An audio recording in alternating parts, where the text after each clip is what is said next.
Bienvenidos a Onda Felicidad, tu podcast sobre celiaquía, salud y bienestar.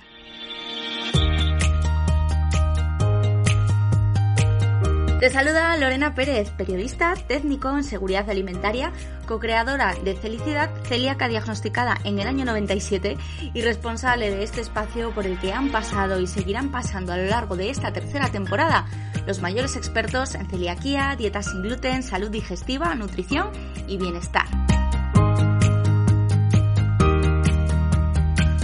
Cada semana te espera un episodio nuevo con información rigurosa, veraz, contrastada y actualizada, siempre de la mano de los mejores profesionales. Presta atención, porque lo mejor está por escuchar. ¡Arrancamos!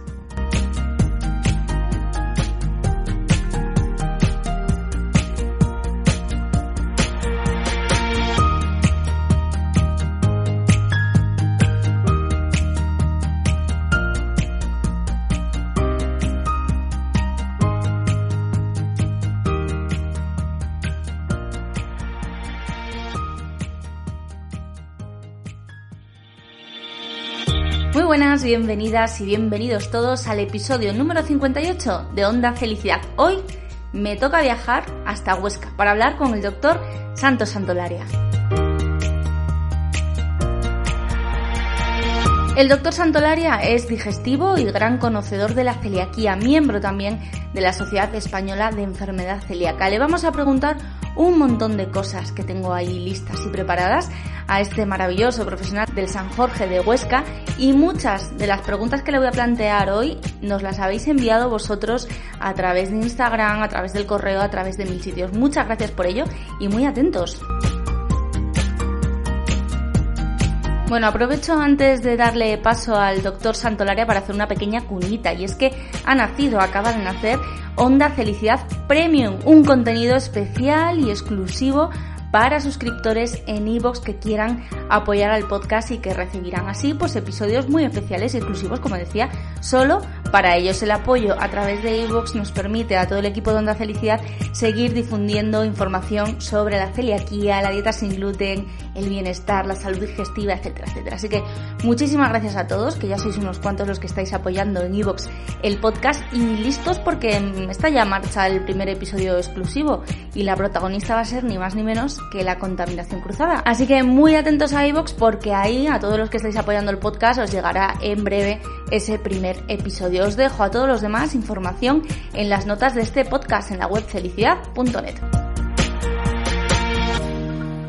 Y ahora ya sí, después de la cuña, vamos con la entrevista al doctor Santos Santolaria. La entrevisté hace ya algún tiempo y me quedé con ganas de más. Como soy así de pesada, pues bueno, hoy he conseguido tenerle en el micrófono de Onda Felicidad. Estoy segura de que nos va a ayudar a entender muchísimas cosas. Muy buenas, doctor Santolaria, bienvenido y muchas gracias por estar en Onda Felicidad. Muy bien, muchas gracias por la invitación. La verdad que es un verdadero placer estar contigo en este podcast. Muchas gracias. Me comentabas al inicio de nuestra charla, antes de empezar a grabar, que durante muchos años te has dedicado mucho a la enfermedad celíaca, ahora un poco menos, pero sigues siendo uno de los grandes expertos. La conoces muy bien y han sido muchos años de estudios, ¿no?, de la celiaquía desde el San Jorge, además en un equipazo. Sí, siempre la enfermedad celíaca siempre ha sido un área de interés. Ya desde que estudié la carrera siempre me atrajo esta enfermedad. Y luego, posteriormente, en el Hospital Universitario San Jorge de Huesca, junto con el doctor Montoro, pues hemos trabajado mano a mano pues en conocer más de esta enfermedad y, sobre todo, aumentar el diagnóstico en los pacientes de Huesca, ¿no? Facilitar la vida a muchas personas de nuestra área sanitaria. En los últimos años, sin embargo, me he centrado más en el hospital, en la actividad en endoscopias, la endoscopia digestiva avanzada, y el tema de la enfermedad celíaca lo tengo un poquito dejado, pero vamos, sigue siendo un área de especial interés para mí.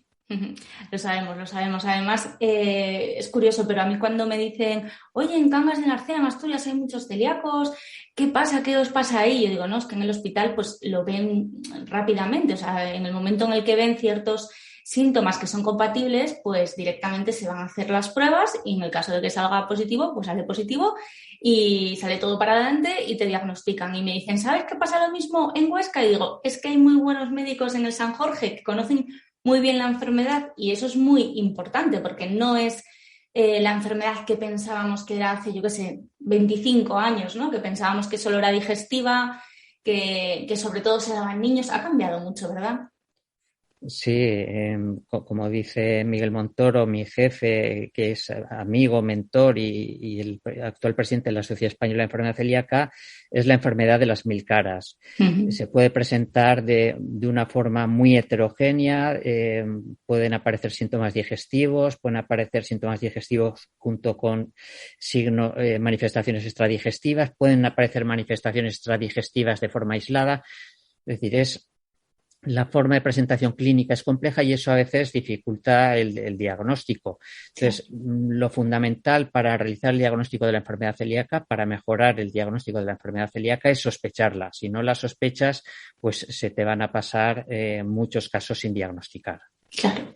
Claro, y últimamente además, como está tan de moda, ¿no? La palabra gluten, pues nos preguntan mucho, dicen, pero ¿por qué ahora hay tantos celíacos si antes casi no había? Pero en realidad la pregunta es, ¿está aumentando la incidencia de la enfermedad o es que hay mejores herramientas y se sospecha mejor y por lo tanto se diagnostica más? Pues es una pregunta difícil de responder. Por una parte, en los últimos 30 años ha mejorado mucho el conocimiento sobre la patogenia, las formas de presentación clínica de la enfermedad y han mejorado mucho las pruebas diagnósticas, pero también es verdad que estamos asistiendo a un aumento en la prevalencia de los síntomas digestivos en la consulta de aparato digestivo y cada vez hay más gente que está haciendo dieta sin gluten. Uh-huh. Mi impresión personal, echando la vista un poco hacia atrás, es que hemos mejorado el diagnóstico de la enfermedad. Mira, yo cuando estudiaba la carrera a finales de los años 80, la enfermedad celíaca se estudiaba en pediatría y era una enfermedad de niños que se presentaba de forma muy anecdótica en los adultos. Posteriormente, cuando empecé la especialidad en los años 90, el diagnóstico de la enfermedad celíaca en los adultos ya no era algo tan excepcional, si bien diagnosticábamos únicamente aquellos casos en los que la presentación clínica era más grave. Uh-huh. Fue la década en que se desarrollaron e implementaron los test serológicos en los laboratorios, aparecieron los anticuerpos antitransglutaminasa y esto permitió pues realizar cribado de la enfermedad a un mayor número de personas. Fue un avance importante en el diagnóstico. Uh-huh. Pero ya en este siglo, en la primera década de este siglo, pues surgen los primeros trabajos que hablan que puede haber formas de presentación clínica con serología negativa, formas de enteropatía leve, de lesión intestinal sin atrofia, que podían cursar con síntomas y signos de igual manera que aquellas formas que tenían atrofia vellositaria. Y en ese sentido me gustaría reseñar un trabajo que yo creo que para nosotros fue fundamental. Fue un trabajo que realizaron en el grupo de Tarrasa, el doctor Fernando Fernández Bañares, la doctora Esteve, y que publicaron en una revista muy prestigiosa, en la revista GAT, en el año 2007. Para nosotros, en Huesca, yo creo que este trabajo fue un punto de inflexión. Resumiendo, en este trabajo estudiaron a familiares de primer grado de pacientes con enfermedad celíaca y les hacían cribado con serología y estudio genético. Uh-huh. Y a los positivos en alguno de estos test les completaban el estudio con biopsias de duodeno. Sí. Y observaron como aquellos familiares que tenían genética positiva y una enteropatía leve, es decir, no tenían atrofia, pero sí una infiltración de linfocitos en las vellosidades. Un MARS1, ¿no? Sí, un MARS1, uh-huh. presentaban síntomas digestivos y extradigestivos con la misma frecuencia que aquellos familiares que tenían atrofia vellositaria. En este trabajo, además, lo realizaron utilizando técnicas de inmunohistoquimia en el desarrollo, o sea, para el diagnóstico de la enteropatía linfocítica, para el desarrollo de la lesión MARS1. Y a raíz de este trabajo, nosotros en Huesca incorporamos las técnicas de inmunotición y descubrimos, entre comillas, que no era necesario tener un resultado positivo en la serología ni la existencia de atrofia vellositaria para realizar el diagnóstico de la enfermedad celíaca. Uh-huh. En estos casos seguíamos los criterios que propusieron Cattasi y Fasano, Sí. la famosa regla de 4 de 5, que creo Uh-huh. que hoy en día todo el mundo conoce, y cuya aplicación en la práctica clínica ha facilitado en gran medida el diagnóstico de la enfermedad. Y realizando de forma rutinaria biopsias de duodeno, es decir, cuando venían pacientes a la unidad de endoscopia que les pedían una gastroscopia por dispepsia, dolor abdominal, hinchazón abdominal, diarrea o anemia, pues Uh-huh. empezamos a tomar de forma rutinaria biopsias de duodeno y esto pues nos permitió pues diagnosticar o aumentar el diagnóstico de la enfermedad celíaca en nuestra área de salud. Claro, es que al fin, al eh, final le dais respuesta a gente que con los criterios de que hay que tener serología sí o sí positiva y atrofia, se iban a quedar sin diagnóstico. Exacto. Había unos criterios muy rígidos, entonces si la serología era negativa, parece que se descartaba la enfermedad celíaca. Uh-huh. Y gracias al grupo de Tarrasa, pues vimos que esto no era así. Y luego Cattasi y Fasano, con la regla 4 de 5, pues también nos dijeron que no era necesario que los pacientes tuvieran serología positiva, ni tampoco que hubiera atrofia vellositaria. Uh-huh.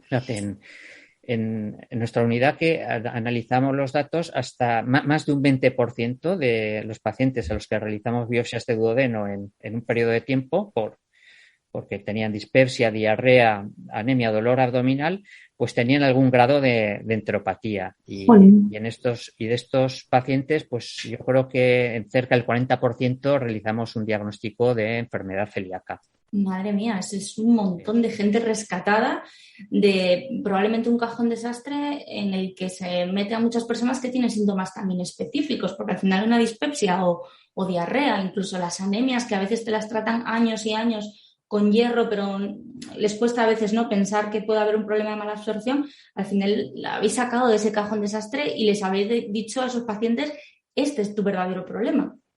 Claro, hazte cuenta que muchos de estos pacientes estaban etiquetados como trastorno funcional, es decir, claro. Dispepsia funcional o un intestino irritable, y estaban un poco destinados a recibir tratamiento sintomático a lo largo de su vida, con la limitación tan importante que supone esto para su calidad de vida. Claro, y también de cara a, bueno, pues que si al final eres celíaco y no te diagnostican, pueden surgir complicaciones que, bueno, hemos hablado en algunos programas de ello y algunas son realmente complicadas. Sí que es verdad que los datos más recientes apuntan a que cuando hay un retraso en el diagnóstico aumenta el número, el riesgo de complicaciones. Claro. Y sobre todo en los pacientes celíacos diagnosticados son aquellos que tienen atrofia vellositaria persistente los que tienen un mayor riesgo, sobre todo de problemas como osteoporosis, fracturas patológicas o un mayor riesgo de neoplasias. Uh-huh.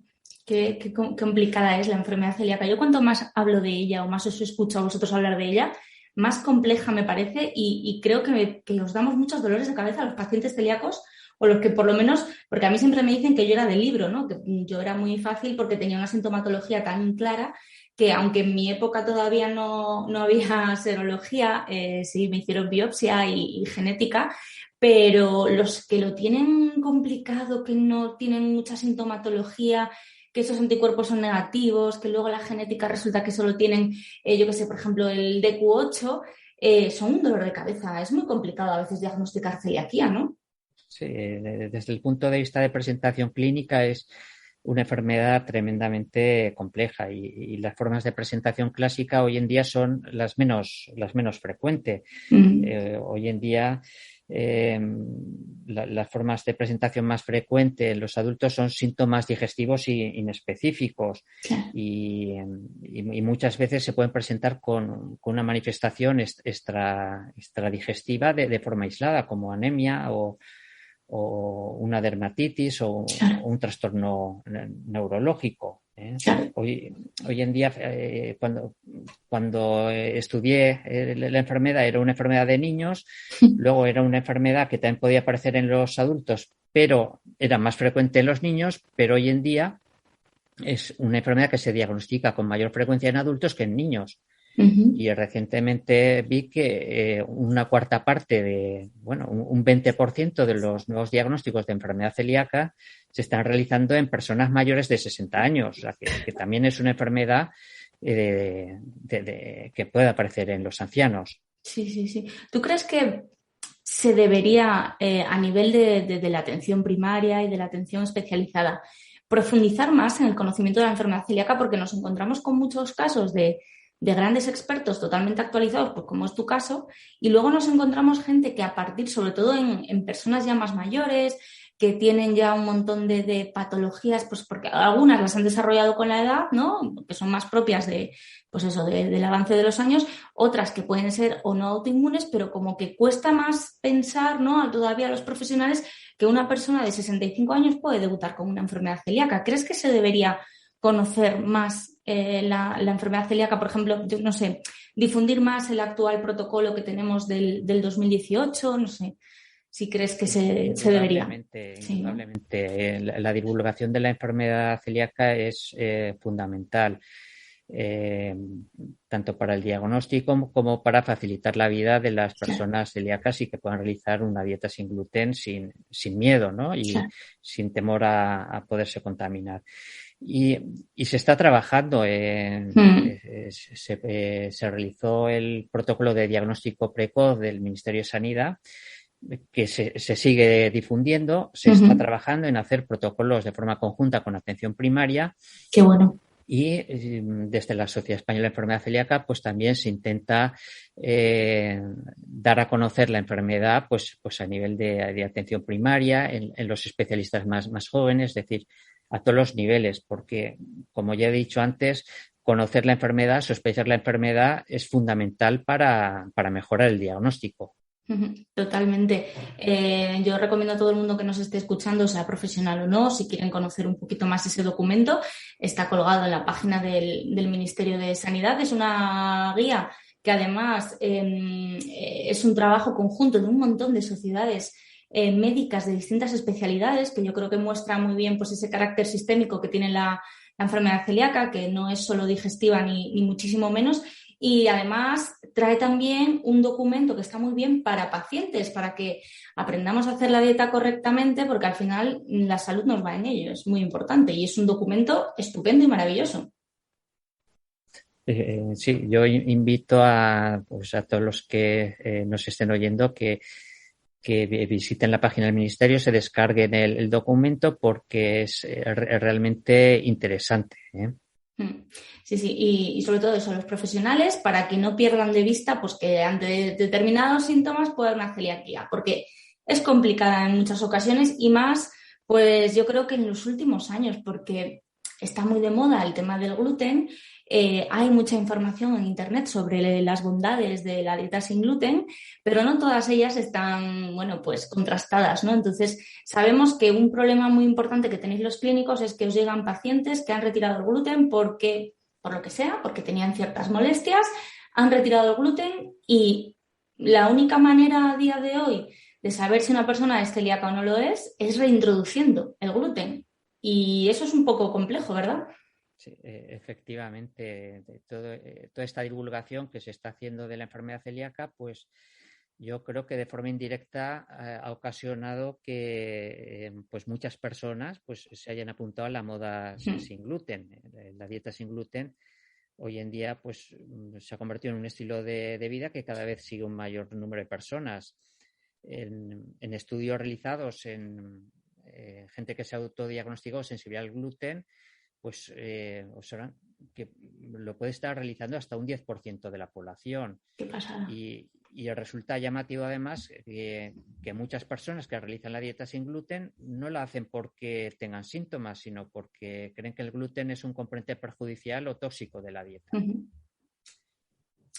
También ocurre que cuando alguien tiene un problema digestivo, pues su vecino, un amigo o alguien cercano le dice que se quite el gluten, que esto le ocurría a él, que se ha quitado el gluten y que está como nuevo. Entonces, toda esta expansión de la dieta sin gluten, así como la aparición del concepto sensibilidad al gluten, trigo, no celíaca, yo creo que ha introducido un factor de confusión que nos está complicando mucho el diagnóstico de la enfermedad celíaca. Y en las revisiones sistemáticas que se han realizado, por ejemplo, sobre la sensibilidad al gluten no celíaca, vemos que menos de la tercera parte de los casos autodiagnosticados o diagnosticados de sensibilidad al gluten no celíaca, en menos de esta tercera parte de casos los síntomas están relacionados con el gluten. El resto, ya ves, un 70%, pues pueden ser trastornos funcionales o intolerancia a otros componentes del trigo, como pueden ser los fructanos. Es decir, que tus síntomas mejoren con el gluten no quiere decir que seas celíaco, y es posible además que pueda ser una intolerancia pasajera y que puedas reintroducir el gluten en un futuro.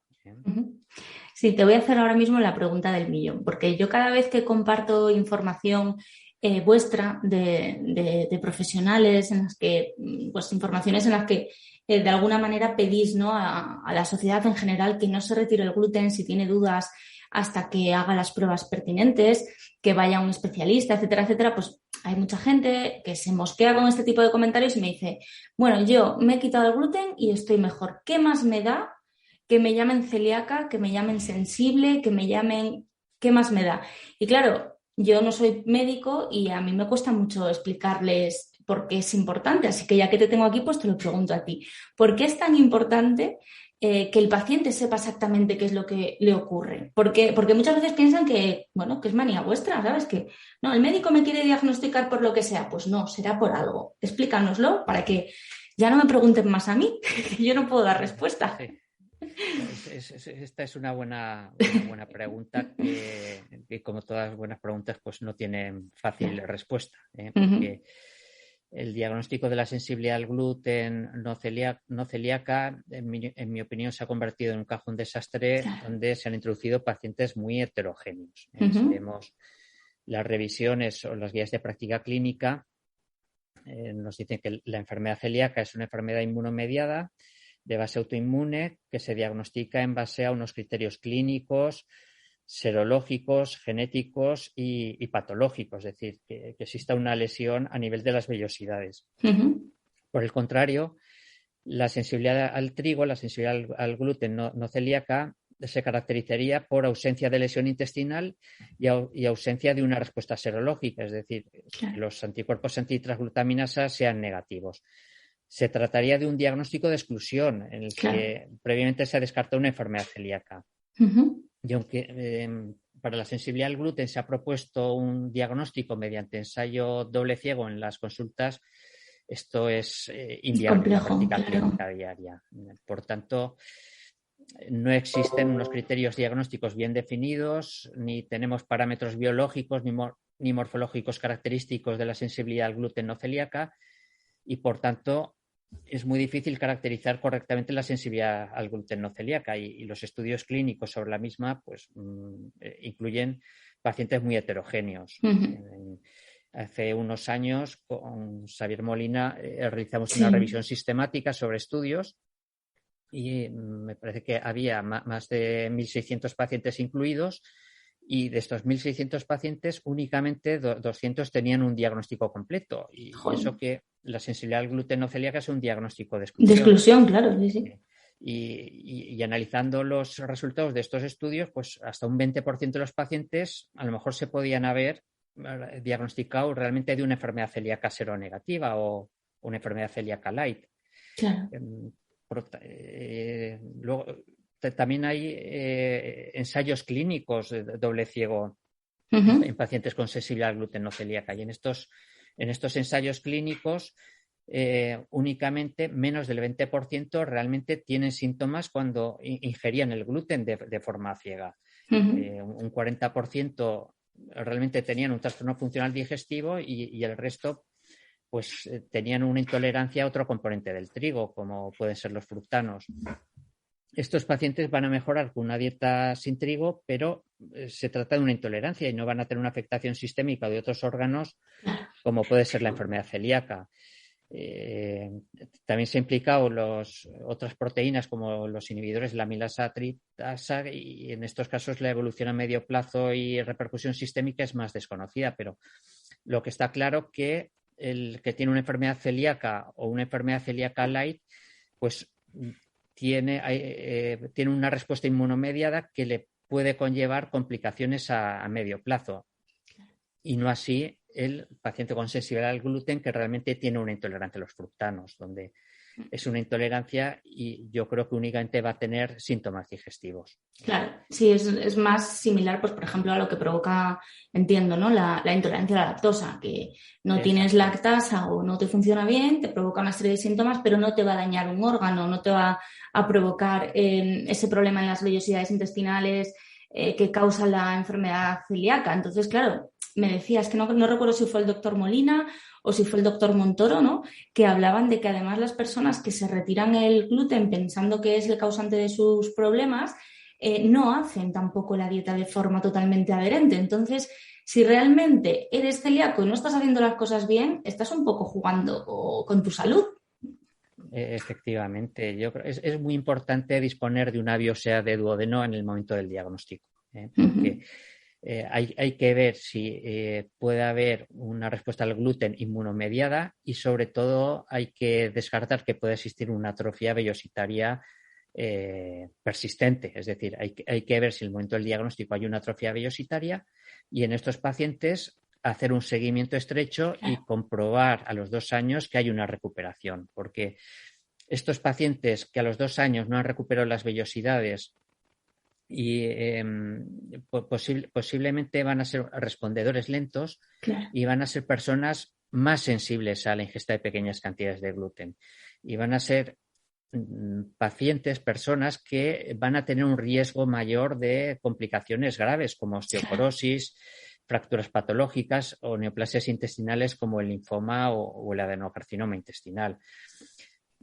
Además, recientemente se publicó un estudio multicéntrico realizado en nuestro país, coordinado por Fernando Fernández Bañares, en el que se vio que no hay una buena correlación en estos pacientes que tienen atrofia vellositaria persistente con la respuesta clínica ni con la respuesta serológica. Es decir, la mayoría de estos pacientes habían mejorado clínicamente y habían normalizado la serología, pero la atrofia vellositaria persistía y es importante que estos pacientes tengan un control más estricto de la dieta porque seguramente van a precisar realizar una dieta sin gluten, no estricta, sino ultra estricta. Claro, sí, sí. Nos lo contó el doctor Fernando Fernández Bañares de Terrassa, que lo dejaré en las notas del podcast porque es un estudio que a mí me lo estaba contando y yo estaba diciendo, bueno, yo llevo 25 años diagnosticada y entiendo, y bueno, todos los años paso lo que yo llamo la ITV celíaca y está todo en orden, crucemos los dedos para que siga así, pero me estaba contando que habían monitorizado durante 2 años a tantos pacientes que hacían bien la dieta, que no tenían síntomas y que tenían atrofia vellositaria. Y cuando acabó la entrevista le dije, doctor, ¿y si yo también tengo atrofia? Y se reía, me decía, hombre, tú llevas 25 años, ya tendrías que estar muy malita, ¿no? Si sigues con atrofia. Y yo, vale, ya me centro. Pero es verdad que es muy curioso y es muy importante por todo esto que estás explicando que tengamos un diagnóstico, que yo entiendo muchas veces que el paciente, entre que le hacen unas pruebas y le dan cita para la biopsia, pues pasa un tiempo y es un tiempo en el que te desesperas porque te encuentras fatal. Pero es que necesitamos tener un diagnóstico para que nos hagan seguimiento, para que hagan estudios a nuestros familiares de primer grado, por ejemplo, si alguno también tiene sintomatología. Y las modas son modas y en salud no deberíamos tener en cuenta las modas, sino lo que dicen los profesionales, que para eso son los profesionales. Luego vienen las lamentaciones. Sí, sí. Pero lo que pasa, tú has dicho que muchas veces vemos al paciente, le pedimos las pruebas y hasta que se realizan pasa un tiempo, a veces largo porque muchas veces hay demora en las pruebas diagnósticas y esto, la verdad que para el paciente pues conlleva pues una limitación importante de la calidad de vida. Entonces, yo entiendo a esos pacientes que se retiran el gluten, que están mejor y que continúan con la dieta sin gluten. Sí, totalmente, porque al final es que es tu salud la que está en juego y tú dices, si sé que esto me hace daño, no voy a seguir tomándolo. Pero claro, luego cuando llegan a consulta, tiene que ser, entiendo, un jarro de agua fría que te diga el médico, es que hay que reintroducirlo. Porque a día de hoy, bueno, tenemos el linfograma también intraepitelial que puede ayudarnos. ¿Hay que estar consumiendo gluten o puede servir el linfograma por citometría de flujo en pacientes que ya no consumen gluten? La citometría de flujo, el linfograma intraepitelial puede ayudar porque en los estudios realizados se ha visto que el patrón de linfocitos puede permanecer alterado parcialmente en un porcentaje alto de pacientes, hasta el 90% de los pacientes. Pero esto no ocurre en todos los pacientes. Entonces, si le haces justo el linfograma y te sale un patrón que no es característico, pues no sabrás si es porque se había quitado el gluten o porque no es celíaco. Yo lo que suelo hacer en la consulta es hacerles un estudio genético HLA, porque el HLA tiene un valor predictivo negativo muy alto, con lo cual si es negativo, pues prácticamente descartas la enfermedad celíaca. Claro. Si es positivo, pues ya hablo con el paciente, escucho al paciente y valoramos la posibilidad de reintroducir el gluten en la dieta para realizar una biopsia de duodeno, tener una biopsia de duodeno partida. Si el paciente lo veo reacio, le da miedo, pues porque lo había pasado muy mal y ahora se encuentra fenomenal con la dieta, veo que además realiza la dieta de forma estricta, pues tampoco insisto, un poco claro. Lo cito en unos meses y muchos de estos pacientes al cabo de los meses pues han vuelto a ingerir gluten, pues un poco han perdido fuerza de voluntad, se han olvidado de cómo estaban antes y vuelven a ingerir gluten y ese momento pues es el momento a lo mejor de plantear el hacerles la biopsia de duodeno y completar el diagnóstico. También nos encontramos con pacientes que nos dicen que se retiran el gluten de la dieta y mejoran, pero que pasado un tiempo vuelven a aparecer esos síntomas. ¿Qué patologías, qué problemas pueden mejorar cuando retiramos el gluten, pero sin embargo no es la solución porque no es una celiaquía, no es una sensibilidad? No sé si algunas cosas como yo que sé, un colon irritable puede mejorar con la retirada del gluten, pero hay que hacerlo de forma, bueno, en realidad el colon irritable no tiene que ver, ¿no? No sé si puede haber algo que enmascare otras enfermedades al retirar el gluten porque haya mejoría. Sí, yo creo que la mayoría de estos pacientes realmente tienen un trastorno funcional digestivo y la mejoría que experimentan con la dieta sin gluten pues se debe tanto a un efecto placebo, claro, pero también a una menor ingesta de carbohidratos fermentables como son los fructanos del trigo. En este sentido, me gustaría aclarar que la enfermedad celíaca puede ser la causa de un pequeño porcentaje de los trastornos funcionales. Es decir, hasta en un 10% de pacientes diagnosticados de un síndrome de intestino irritable puede haber una enfermedad celíaca de base. Entonces, realmente estos pacientes no sería un trastorno funcional, sino que existiría una causa orgánica que estaría ocasionando los síntomas de la enfermedad. Otras situaciones que pueden mejorar con una dieta sin gluten, son la disbiosis intestinal o el sobrecrecimiento bacteriano de intestino delgado. En ocasiones la disbiosis puede aparecer después de una gastroenteritis aguda y en estos casos suele quedar una mala digestión de disacáridos como la lactosa, la fructosa o los fructanos. Sí. Los fructanos es un polímero de fructosa. Y en estos casos también mejoran al retirar el gluten y son casos de que a lo mejor la dieta sin gluten pues va a mejorar de forma pasajera. Claro.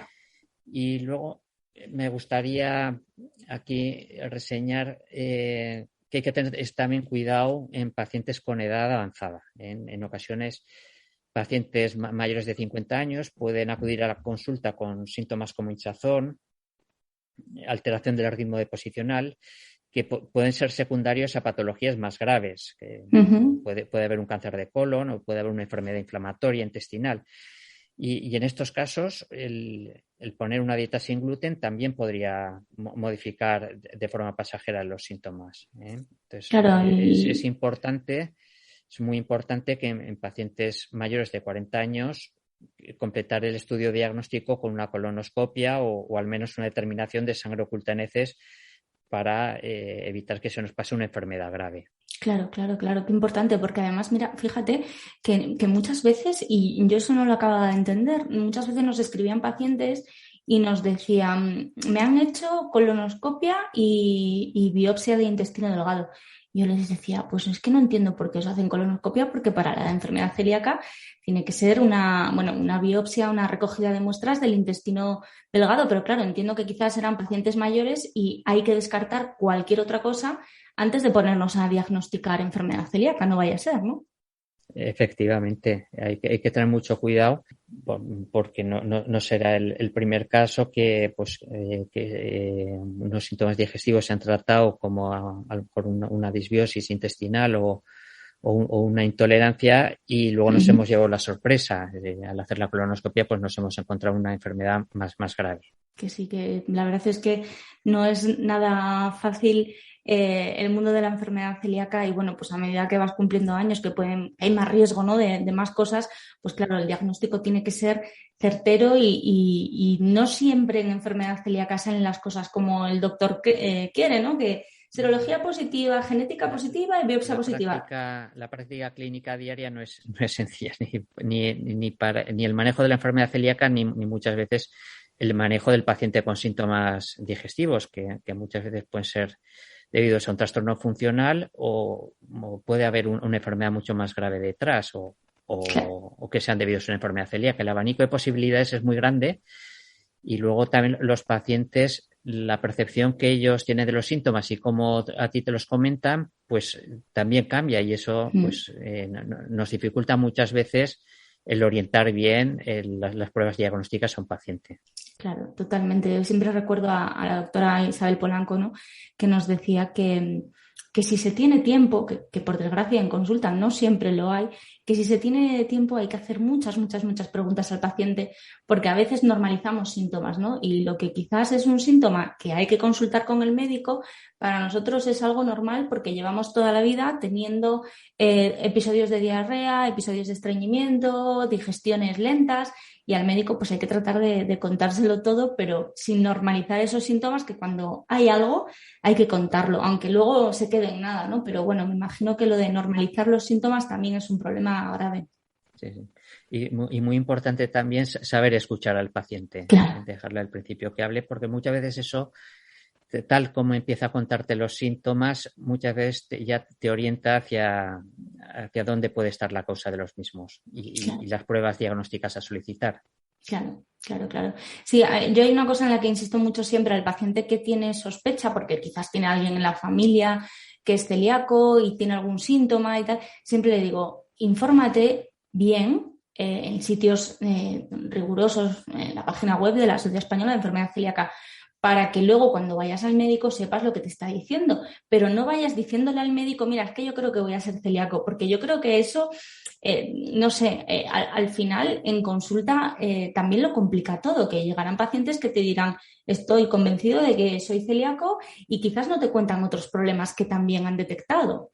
Sí, ahora el paciente a la consulta acude diciendo que igual es celíaco o que tiene el Helicobacter pylori y eso es lo habitual, ¿eh? Uh-huh. Pero ahí estamos nosotros un poco para orientar mejor al paciente y un poco de decirle las pruebas diagnósticas que nos van a rentabilizar más el diagnóstico. Uh-huh. Bueno, ya me queda poquito, que te estoy robando tiempo, pero hay un tema que también me interesa mucho porque, bueno, nos has estado contando, ¿no? Lo complicada que es de diagnosticar la celiaquía porque tiene síntomas muy inespecíficos que pueden afectar prácticamente a cualquier órgano, porque no siempre las pruebas arrojan unos resultados concretos y certeros, porque además el paciente a veces llega a la consulta y ya se ha retirado el gluten y le da miedo reintroducirlo. Entonces, todo esto explica un poco el problema del infradiagnóstico, pero sí que sabemos que hay determinadas enfermedades que se consideran grupo de riesgo, como por ejemplo puede ser la tiroiditis autoinmune, el hipotiroidismo de Hashimoto o una diabetes tipo 1. Y a mí me gustaría saber cuál es el seguimiento que se recomienda a este tipo de pacientes, si se recomienda alguno, ¿vale?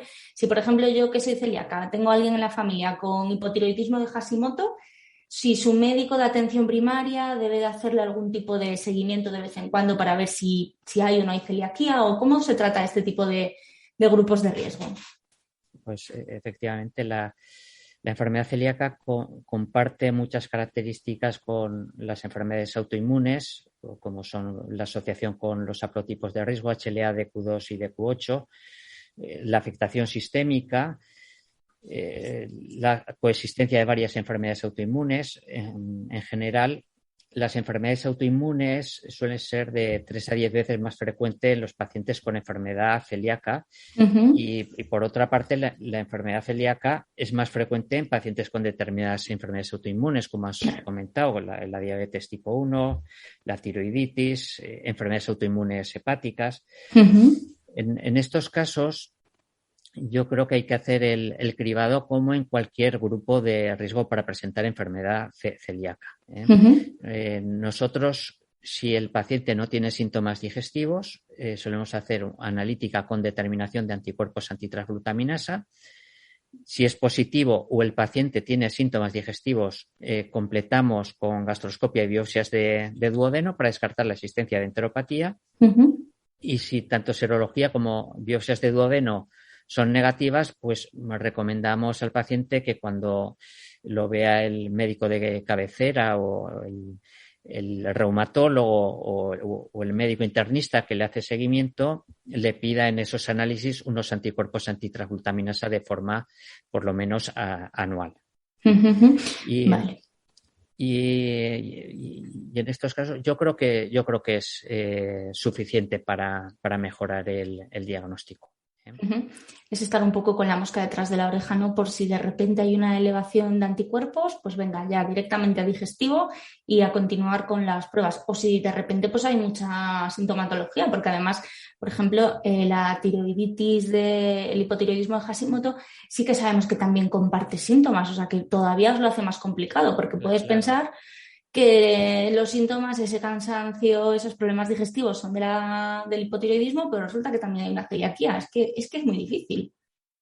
Sí, muchas veces es muy complicado y no sabes. De hecho, a veces vienen pacientes a la consulta con tiroiditis y piensas o sospechas clínicamente que va a tratar una enfermedad celíaca, pero luego le haces las pruebas y sale todo negativo.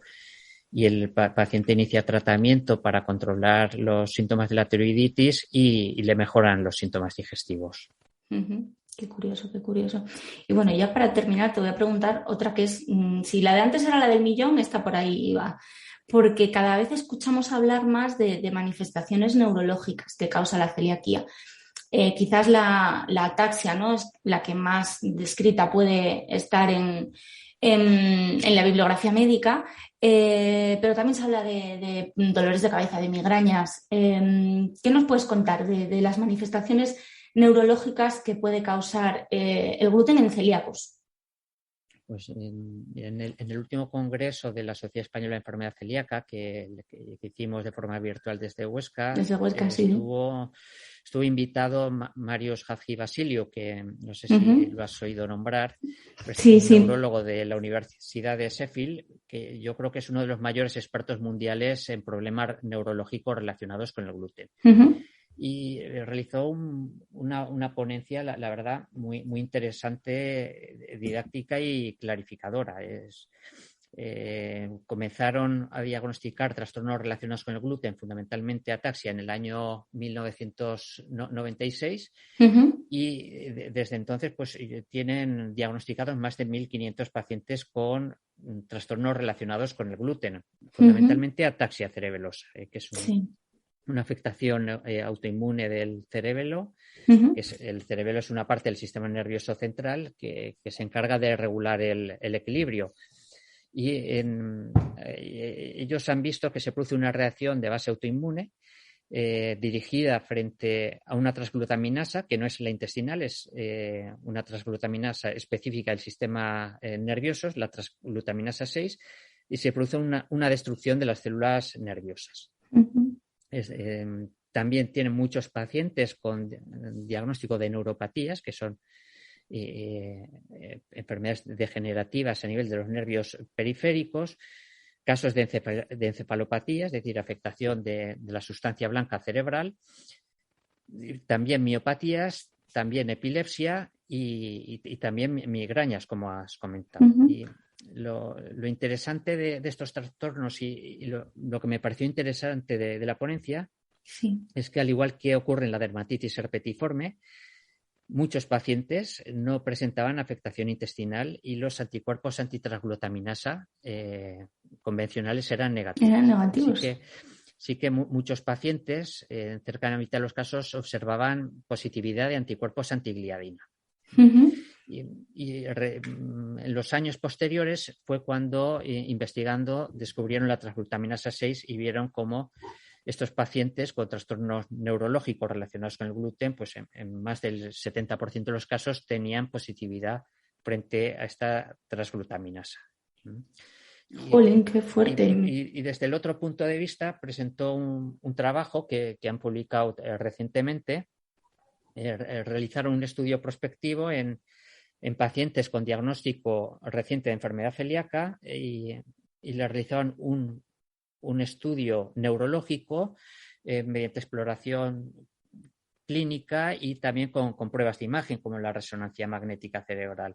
Uh-huh. Y observan cómo cerca del 70% de estos pacientes recién diagnosticados pues, presentaban síntomas o signos neurológicos como cefalea, alteraciones del equilibrio, nistagmus, alteraciones de la sensibilidad.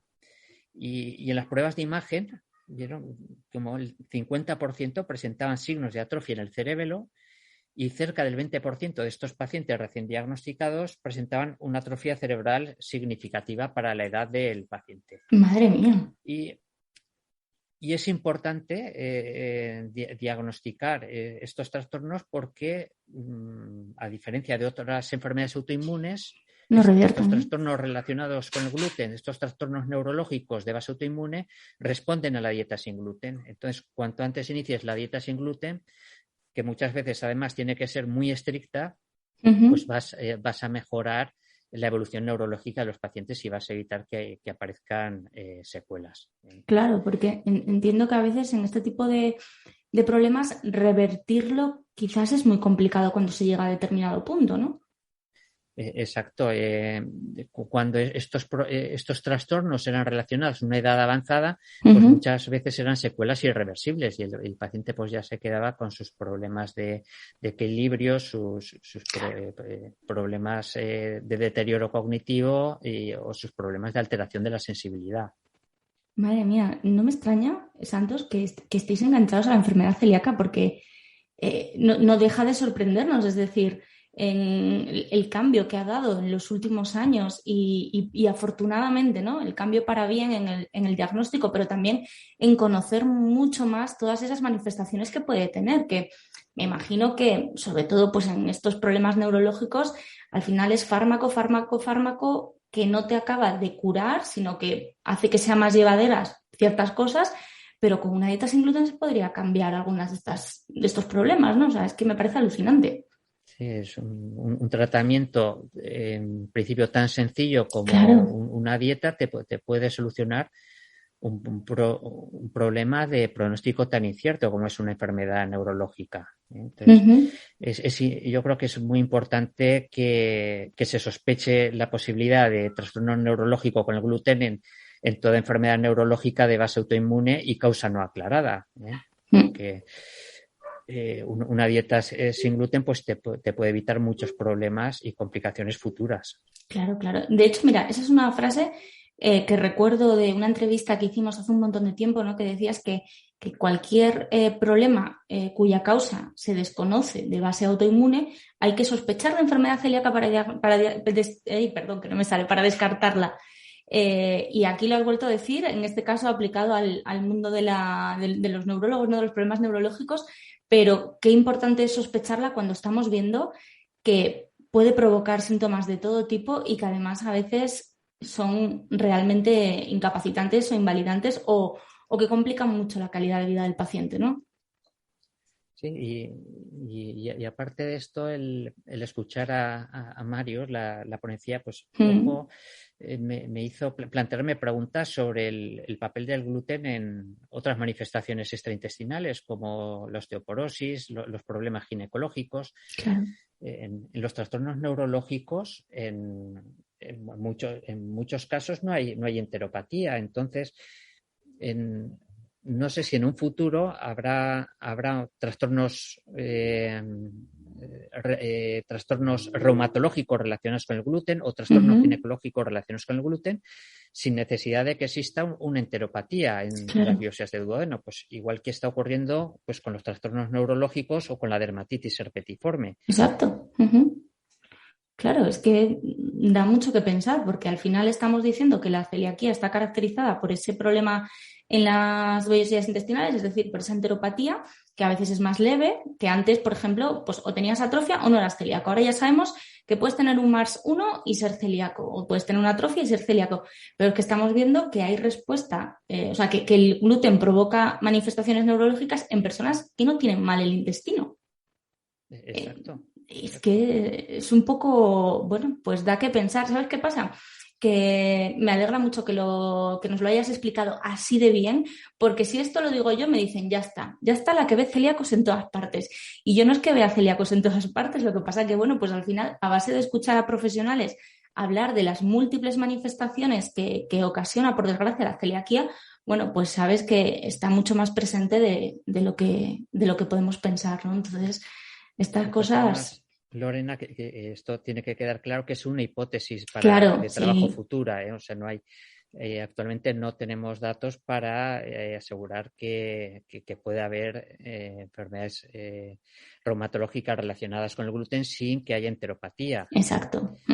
Pero vamos, que en la práctica clínica habitual, pues yo creo que muchos hemos visto pues casos a lo mejor de osteoporosis avanzada sin necesidad de que haya una atrofia vellositaria, es decir, la osteoporosis no se debe a un problema de mala absorción, sino que posiblemente se debe a un problema de autoinmunidad o a la producción de ciertas citoquinas que están alterando la homeostasis del hueso y también pues bueno, conocemos casos anecdóticos de mujeres con infertilidad o con abortos de repetición que sin criterios de tener una enfermedad celíaca se han quitado el gluten a motu propio y se han quedado embarazadas y han llevado el embarazo a término. Que es posible que sean casos anecdóticos, pero es posible que a lo mejor en un futuro, de aquí a unos años, pues claro. Se hable de trastornos reumatológicos o ginecológicos relacionados con el gluten. Sí, desde luego, bueno, pues es algo que a día de hoy se desconoce, pero es una hipótesis y habrá que investigarla porque, bueno, pues todo lo que sea ayudar a la gente y curar a un paciente, darle una solución, pues obviamente hay que tenerlo en cuenta y además es que sabemos que en los últimos años se ha conocido muchísimo más tanto la celiaquía como bueno, todo lo que causa el gluten. Hay mucha investigación. Hace poco hablábamos con la doctora Núñez del clínico que nos hablaba del trabajo que está realizando para que esa reintroducción de la que hemos hablado hoy, en vez de ser un poquito más larga en el tiempo, sea solo de 3 días y permita diagnosticar. Pues todo lo que sea investigar, bienvenido sea. Eso sí, a ver si hay un poquito más de ayudas para que los investigadores puedan hacerlo pues con recursos, ¿no? Y con calidad de vida también para ellos. Sí, yo creo que en España y en la Sociedad Española de Enfermedad Celíaca tenemos la suerte de contar con grandes investigadores en todos los campos de la enfermedad celíaca. En el campo de la inmunogenética, en el campo de la celiaquía en el niño, celiaquía del adulto, en genética, en microbiota.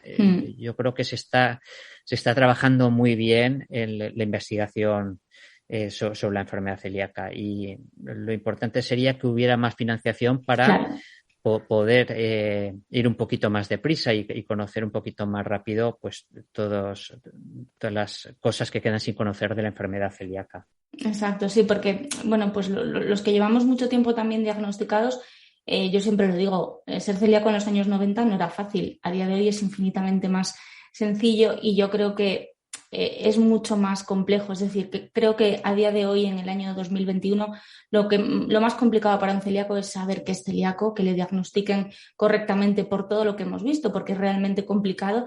Y una vez que te diagnostican, solo hay una opción: hacer una dieta sin gluten de forma correcta, porque de momento no hay otra cosa.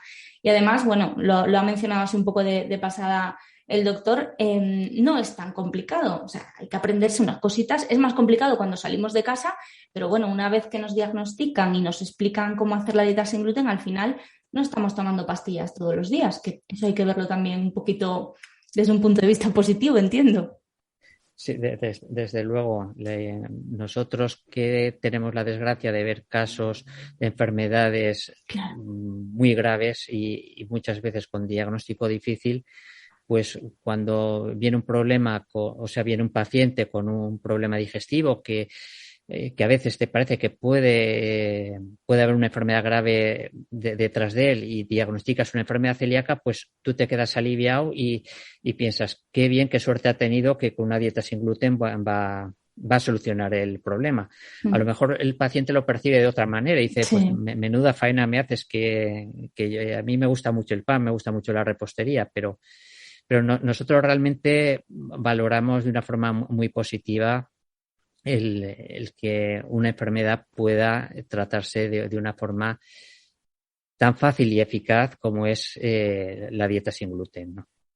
Sí, yo recuerdo un compañero tuyo, el doctor Rodrigo, que decía que lo mejor que te puede decir un digestivo después de, además, ya sabes cómo es el doctor Rodrigo, que él habla Sí, pues así muy sin pelos en la lengua, dice, después de meterte tubos por todas partes, lo mejor que te puede decir un digestivo es que eres celíaco. sí, estoy de acuerdo con él. ¿Verdad? Sí, sí. Sí que es verdad que el paciente cuando lo dices, pues es un desconocimiento muchas veces total. Dices, pero ¿cómo que es eso? ¿Dónde está el gluten? ¿Qué faena? Que a mí me gustaba hacer esto y lo otro y lo demás allá. Pero bueno, pues al final es un tratamiento para toda la vida. Pero de verdad, para los recién diagnosticados que nos escuchen, llega un momento que es automático totalmente y en casa no hay ningún problema. Es más, yo, por ser celíaca, creo que tengo una alimentación más variada porque como más cosas, investigo más. Luego, cuando sale un nuevo producto sin gluten, te llevas una alegría. Dices, oye, pues mira, ha salido una cosa nueva y cada vez fuera de casa también lo tenemos más sencillo. Entonces, bueno, pues al final lo importante es, si tenemos un problema de salud, acudir al especialista que nos diga qué tenemos y a partir de ahí hacer lo que esté en nuestras manos, que en este caso de verdad que es mucho mejor. Vamos, esto ya es opinión personal, ¿no? Yo prefiero hacer una dieta que estar tomándome 7 pastillas al día. Que ya habrá tiempo para eso, digo yo, de mayor. Efectivamente. Bueno, no sé si hay algún apunte, alguna cosita más que nos quieras decir, que se me haya pasado a mí, que sea importante destacar. Mm, yo creo que no. Sí, me gustaría, pues, como mensaje a lo mejor de la entrevista, pues, quedará resaltado, pues, la complejidad de la enfermedad celíaca Uh-huh. y la posibilidad de afectación sistémica. O sea, es una Claro. enfermedad compleja desde el punto de vista inmunopatogénico, desde el punto de vista de la presentación clínica, desde el punto de vista del diagnóstico. Uh-huh. Que hay que sospechar la enfermedad para mejorar el diagnóstico. Hay que tener presente que la enfermedad celíaca en los adultos puede presentarse con síntomas digestivos muchas veces inespecíficos y que pueden ser similares a un trastorno funcional digestivo Uh-huh. y que puede cursar también con manifestaciones extraintestinales que pueden aparecer como única forma de presentación, como única forma de la enfermedad celíaca. Uh-huh.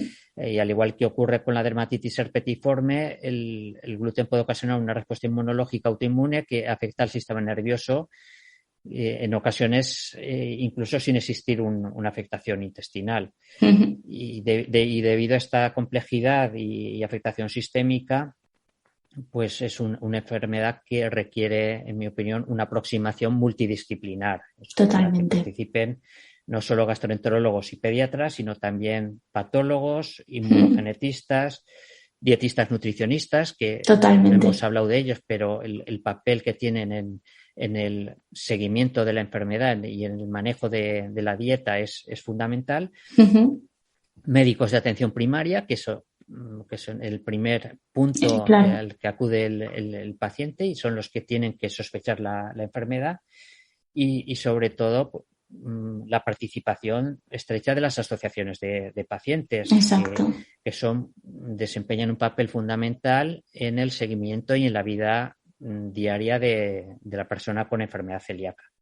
Efectivamente. Y en los hospitales, pues es importante trabajar para favorecer el desarrollo de unidades multidisciplinares en las que se pueda realizar una atención integral al paciente celíaco y también, como no, pues favorecer la realización de estudios de investigación que nos aportarán pues más luz sobre esta enfermedad tan apasionante y compleja y a la vez desconocida.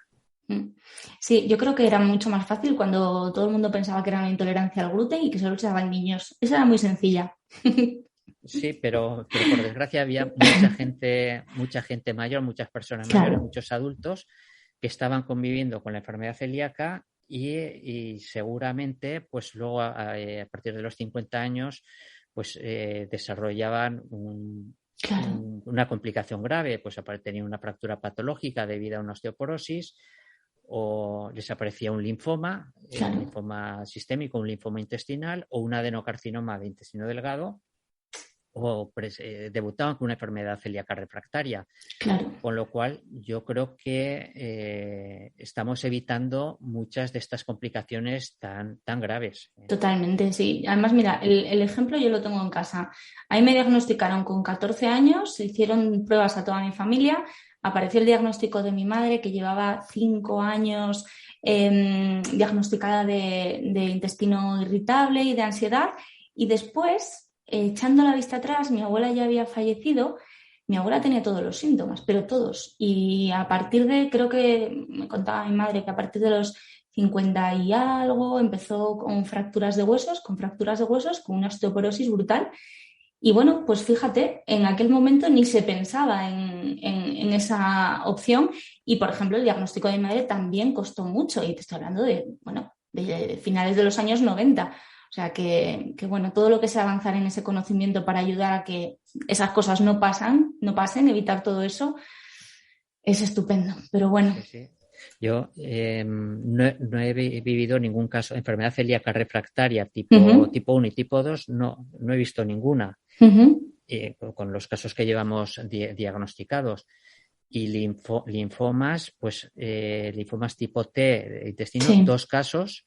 Y los 2 casos estaban sin diagnosticar, es decir, se Madre diagnosticaron mía. la enfermedad celíaca Y el linfoma. tras diagnosticar el linfoma. O sea que sí que es muy importante el diagnóstico precoz y sobre todo en los adultos evitar el retraso en el diagnóstico, porque como no diagnostiques a partir de los 50 años es cuando pueden aparecer pues las complicaciones potencialmente graves.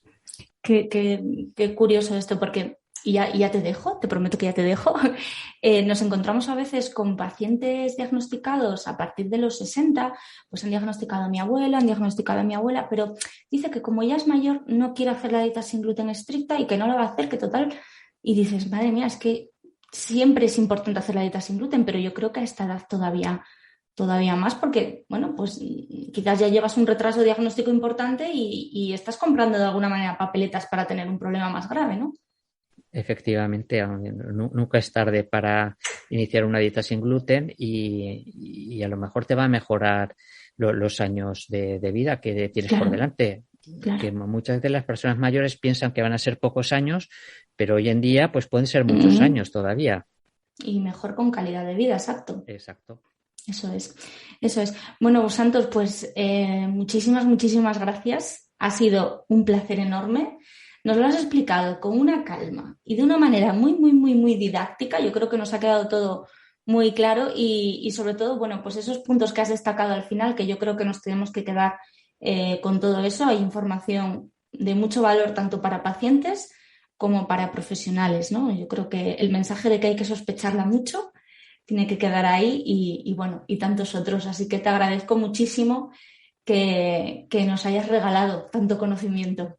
Muchas gracias a ti, Lorena. Ha sido para mí también un verdadero placer compartir esta charla contigo y también me gustaría felicitarte a ti por la labor de divulgación que estás haciendo, que es realmente importante en la enfermedad celíaca, que las personas celíacas pues puedan realizar la dieta sin gluten de forma estricta y puedan salir de su casa y realizar una vida lo más normal posible. Es decir, poder comer sin miedo en un restaurante, poder asistir a un congreso y no quedarte sin comer, o que tu hijo pueda asistir a un cumpleaños de un amigo sin miedo a que ingiera algo de gluten o se quede sin merendar. Y en este sentido creo que estás haciendo ya desde hace años una labor fundamental y muy necesaria para pues todas las personas celíacas. O sea que muchas felicidades por tu trabajo.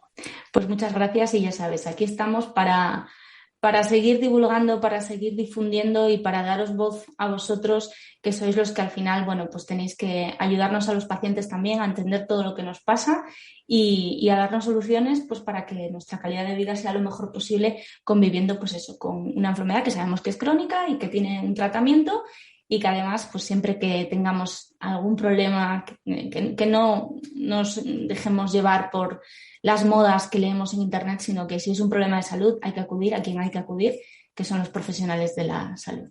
Así que muchísimas gracias de verdad, Santos. Un placer total. Muchas gracias. Un saludo. Un abrazo, cuídate. Hasta aquí el episodio de hoy. La próxima semana más. Si te ha gustado nuestro trabajo, nos ayudarías muchísimo suscribiéndote al podcast en tu plataforma de escucha favorita y dejándonos estrellitas, comentarios, lo que tú consideres. Además, en Instagram compartimos contenidos súper valiosos. Bueno, te voy a decir yo, ¿no? Pero de verdad, muy recomendable. Síguenos en @felicidad_singlu. Allí te espero. Hasta la próxima semana.